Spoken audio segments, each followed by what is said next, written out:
I was born in early 1993 in Cape Town, before South Africa's first democratic election, and at the cusp of constitutional change. Growing up, I learned early that spaces and objects are never neutral. A bus, a beach, a bench. Under apartheid, these places and seemingly mundane objects did the work of oppression. They had ideas etched into them about who belonged and who was out of place. I remember we took pride in being served at restaurants where formerly only white people were allowed. My father would show me how to hold my head up high in spaces that, following the end of institutionally enforced segregation, we finally had access to. My mother would describe how, as a child, she would sit in a non-white carriage on the train, passing these pristine-looking, underpopulated beaches with a sign saying, "Whites only." And she'd imagine, with longing, what the clean white sands would feel like between her toes. So even though apartheid's formal lines were dissolving, new ones were being drawn. Gated communities, private security, electric fences, high walls. And I became fascinated by boundaries. And just the thought of trespassing, these visible and invisible lines that prescribe designated places and tell us what and who belongs where. This fascination shaped my perspective and later the kind of research that I would conduct.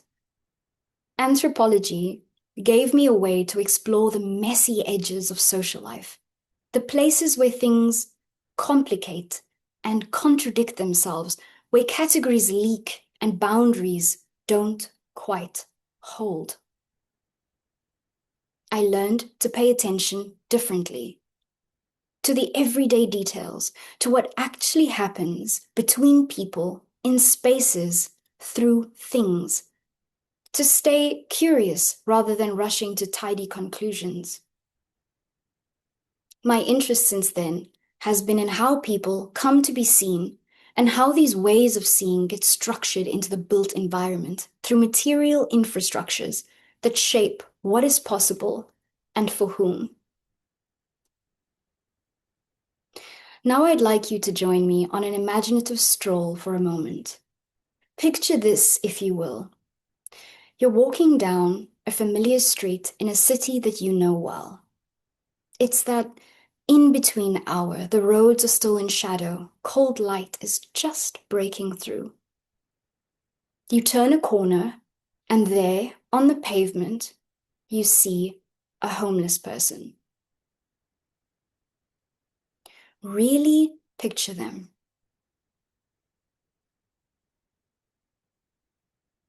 Did you see a person, or did you see everything that you already know about homelessness?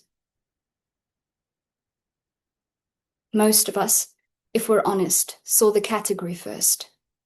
And that's just how categories work. They're cognitive shortcuts. They help us make sense of complexity, navigate social situations, organize what we see.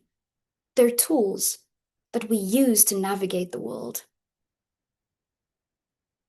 And I say homeless knowingly, despite it being questionable, and precisely because of what's attached to it. Because its history and its weight is what we need to reckon with, not soften with gentler language. But here's what makes categories so powerful. They're shaped by what we've seen, what we've heard, the stories that circulate around certain kinds of bodies, and over time, those associations start to stick. And once certain labels stick, vagrant, addict, rough sleeper, asylum seeker, they can become so loud that they drown out the voice of the person carrying them. Now let me tell you about Antonio. Antonio was an architect, once a university lecturer, a specialist in sustainability and green design for social housing projects. Then came his diagnosis: early onset dementia, a brain tumor, a heart attack. Months in hospital, medical bills mounting, support networks eroding, and suddenly Antonio found himself living in the kinds of structures that he used to design. When I met him at a shelter in Cape Town, he said something that stayed with me. I'm still an architect. I'm still a sustainability expert. The knowledge that I have hasn't gone away. My capabilities haven't dissipated. I haven't stopped being what I was before. The only difference is I don't have my own place now. He'd apply for jobs, falsify his address to hide that he was living in a shelter. It didn't work. The stigma had latched onto his body. He described how painful it was to see people avert their gaze from him, clutch at their handbags when they passed him. He could feel himself disappearing, and he felt compelled to insist repeatedly that he still had knowledge, capabilities, and something to offer. There's an Afrikaans word that we use in South Africa: menswaardigheid, human dignity, human worthiness. It's supposed to be inherent. Why should anyone have to insist on their basic human dignity? But for people like Antonio, it becomes something that you have to prove over and over again. Other unhoused people kept insisting, "We come from moms and dads like you." I heard variations of this over and over, this need to assert I'm human. I have parents, I have people who love me. And every time I thought, why is this necessary? Why do people have to remind others of something that should be so obvious? They'd say, "We help people. We're not here to rob and destroy. We also got parents who love us and who we love." They'd insist, "We're not criminals or thugs, we're human." But poor people. Because here's what's happened. The moment that they were deemed homeless, everything else about them became invisible. New associations started sticking: dysfunction, disorder, failure, criminality. These associations accumulate, they circulate, they build up weight through repetition until they seem self-evident. And the real danger is in what they make possible, what they obscure, and the knowledge that they erase. It becomes possible, even normal, to make policies and practices that affect people without ever actually consulting them, to design interventions without asking what they need, to speak about them without actually listening to them. And curiously, these are some of the most visible people in our cities. We see them on street corners, in doorways, under bridges. We make policies geared to address them. They're hyper visible. And yet, somehow, they're also invisible. Antonio kept insisting, "I'm still an architect. The knowledge I have hasn't gone away." Here's the thing about categories. They don't just live in our heads. They get built into the world, into policies, into laws, but also into fences and walls. I spent a lot of time at a physical boundary, a barbed wire chain link fence separating a shelter from an informal settlement in Cape Town. On one side, a shelter to address homelessness, rehabilitation programs and structured routines, social workers and personal development plans. On the other, an informal land occupation of makeshift structures with no access to formal services. And something that makes this fence different is that it doesn't separate privilege from poverty, like many other fences in South Africa. It separates two forms of vulnerability, two proposed solutions to homelessness and a growing housing crisis. The fence prescribes clear separation, institutional care and rehabilitation on the one side, and informal land occupation on the other.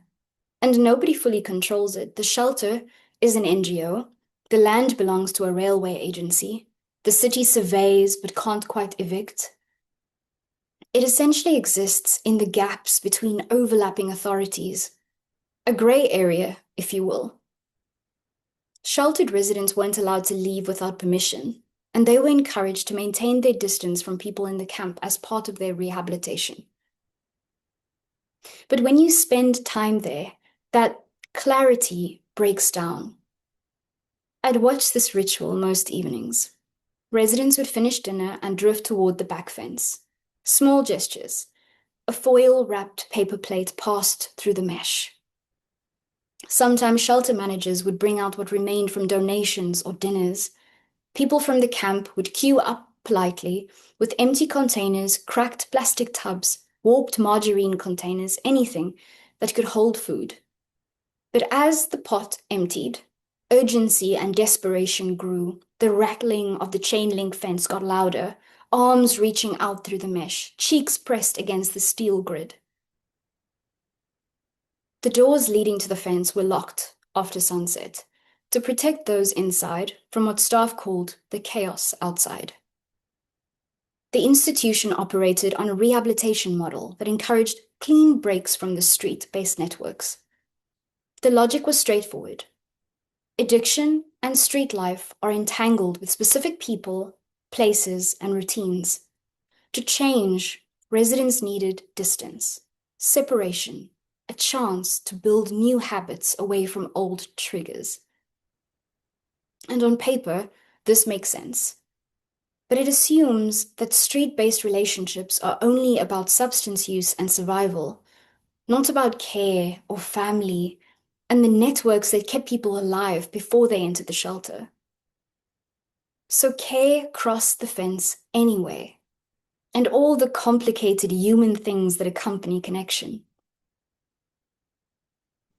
One woman would sneak out into the camp to a partner's shack while he was away, running her fingers along the edges of his mattress, checking for unfamiliar earrings or the lingering scent of indiscretion, before slipping back before anyone noticed that she was gone. She'd whisper, "They don't know that I'm on the inside, but most of the time, I'm also on the outside." She lived in the shelter, attended the workshops, followed the rules, but she'd also slip through the back gate to cook her mother's dal recipe in the camp. Just to be there, she explained, with people who knew her from before. To hold onto something about herself that the programs and the institution encouraged her to move on from in her road to recovery. In her movements and crossing, she insisted that her life didn't quite fit on one side or the other. I started paying attention to what else moved through the fence. There was a rhythm to it. Mornings, someone from the camp would come to the fence to collect medication the shelter had kept safe overnight. Afternoons, people would stand at the wire catching up. News from the camp, updates from the inside. One man pointed through the fence at the soot-covered debris where his shack used to be, proudly describing the materials that he used to build it and what it had looked like before the fire. Another greeted friends through the wire. Medication, identity documents, information, stories, memory. In the fence's porosity, something else became possible. Care that wasn't in the protocols. Community and belonging that refused the binary. Until now, I've been telling you about a fence in Cape Town. But I'm inviting you to think about the boundaries closer to home. The ones you cross every day without noticing. The ones that structure your city, your neighborhood. Maybe it's the line between the town center and the estate on the edge. Maybe it's the assumption that certain people belong in certain spaces and others don't. Maybe it's the categories that we use without thinking and what those categories make visible or invisible. These boundaries shape what we think is possible. They determine whose knowledge we seek when designing interventions, whose voices are heard when making policy, and whose belonging we take for granted, versus whose belonging must be constantly proven. Because here's what I've learned. Boundaries work the same way, whether they're between countries or between neighborhoods, whether they're marked by checkpoints or by property values. We construct social categories and we build fences in pursuit of order and clarity, to know who is in and who is out there, and where our responsibility ends. And so we're taught to trust in the clarity of lines, to believe that good governance, good design, good thinking happens when we keep things separate and clear. But life leaks through them anyway, and the clarity that they promise comes at a cost. We risk losing the wealth of what doesn't fit the category, the care that crosses the boundary, the belonging that spans both sides. Antonio often expressed his frustration with the shelter's singular focus on substance abuse. He'd say, "I'm trying to divorce substance abuse from homelessness. Displacement has many characteristics. Substance abuse is only one. But the rhetoric of this organization is substance abuse." When we design shelters that require complete severance from street-based networks and practices, we're designing for an imagined person who needs to subscribe to personal reform and whose perspective is invalidated and rendered suspect. And many people maintain connections. They navigate multiple social worlds. If our interventions don't account for that complexity, we're not just ineffective. We're asking people to erase parts of themselves in order to access basic services and get the help that they need. This has material implications for how we design spaces, how we organize care, how we decide who belongs where, and crucially, whose knowledge counts. What seeing at times obscures is precisely what we can't afford to miss. The person beneath the label, the relationships that sustain life at the edges, and the possibilities that exist in the spaces between lines.